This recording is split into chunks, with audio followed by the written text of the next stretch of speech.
గం గణపతయే నమః. సకల కార్యాలకు మూలాధారుడు, అగజానన పద్మార్క గజాననుడు అయిన వినాయకుని స్మరించుకోకుండా ఏ శుభకార్యమూ మొదలవ్వదు. మన నిత్య జీవితంలో ఎదురయ్యే చిన్న చిన్న అడ్డంకుల నుండి మనల్ని ఉక్కిరిబిక్కిరి చేసే పెద్ద పెద్ద సంకటాల వరకు అన్నింటినీ పటాపంచలు చేసే శక్తి ఆ గణపతికి ఉంది. అందుకే ప్రణమ్య శిరసాదేవం గౌరీపుత్రం వినాయకం అంటూ నారద మహర్షి మనకు అందించిన సంకటనాశన గణేశ స్తోత్రం ఒక అద్భుతమైన ఆయుధం లాంటిది.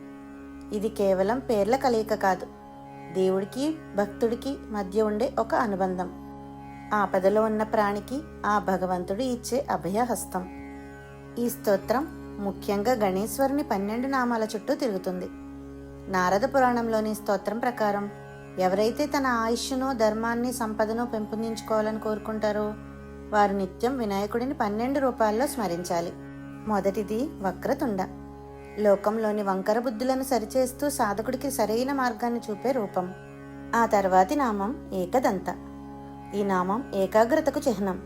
ఒకే దంతంతో జ్ఞానాన్ని కుప్పలు పోసే ఈ స్వామిని స్మరిస్తే బుద్ధి వికసిస్తుంది. మనం అప్పుడప్పుడు కోపంతో ఊగిపోతూ ఉంటాం, మరికొన్నిసార్లు భయపడుతూ ఉంటాం. అటువంటి సమయాల్లో నలుపు ఎరుపు కళ్ళు కలవాడు అని అర్థాన్ని చెప్పే కృష్ణ పింగాక్ష నామము, మరియు ఆ గణేశుడు ఏనుగు ముఖం కలవాడు అని తెలిపే గజవక్త్ర నామము మనల్ని ఉద్వేగాల నుండి శాంతింపచేస్తాయి. స్వామి యొక్క లంబోదర రూపం మనకు ఒక గొప్ప పాఠం చెబుతుంది. లోకంలోని మంచిని చెడును సమానంగా స్వీకరించి జీర్ణించుకోమని ఆ పెద్ద బొజ్జ మనకు సంకేతం ఇస్తుంది. ఇక వికట అంటే ఆపదలను హరించే రూపమైతే, విఘ్నరాజ అనే నామము సర్వ అడ్డంకులను తనే యజమాని అని చాటి చెబుతుంది. జీవితంలో ఒక్కోసారి అంతా అయోమయంగా పొగ కప్పినట్లు ఉంటుంది. అప్పుడు ధూమ్రవర్ణ అనే నామము కల గణేశుడు మనకి మార్గదర్శనం చేస్తారు. జ్ఞానం కావాలనుకునేవారు నుదుట చంద్రుని ధరించినవాడా అనే అర్థం వచ్చే ఫాలచంద్ర రూపంలోనూ, అడ్డంకులు లేని విజయం కావాలనుకునేవారు వినాయక రూపంలోనూ ఆయనను ఆశ్రయిస్తారు. గణాలకు అధిపతి అయిన గణపతి మనలోని ఇంద్రియాలను నియంత్రిస్తే, గజానన రూపం మనకు సౌమ్యతను, పట్టుదలను ప్రసాదిస్తుంది.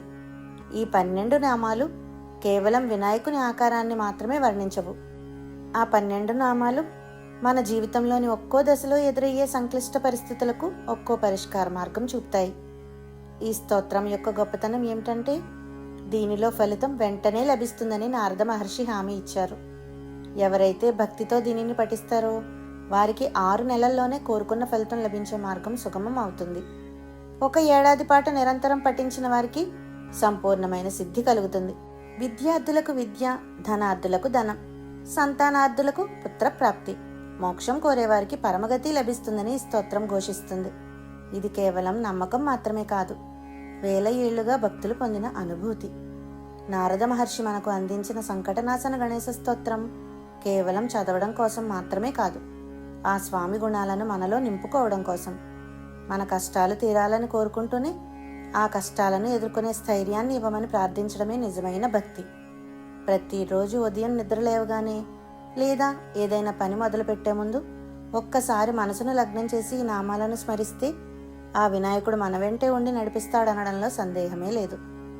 సంకటాలనే మేఘాలు పటాపంచలు చేసే సూర్యుడి లాంటి స్తోత్రాన్ని మన జీవితంలో భాగం చేసుకుందాం. సర్వ విఘ్నాలు తొలగి అందరికీ సుఖశాంతులు కలగాలని ఆ గజాననుడిని వేడుకుందాం. ఓం గం గణపతియే నమః.